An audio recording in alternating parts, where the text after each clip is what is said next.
पायऱ्या उतरता उतरता हलकेच ठेच लागते आणि आठवणींच्या गाभाऱ्याला उमाळा येतो.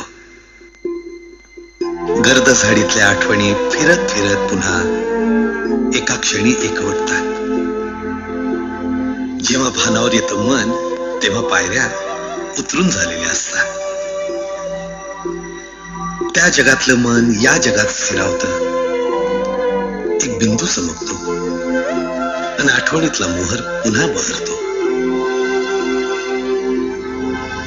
पायऱ्या उतरताना उतरणीचं नैराश्य नसतं, कारण दक्षिणायनात रमलेल्या मनाला कळतच नाही कधी उत्तरायण सामावतं.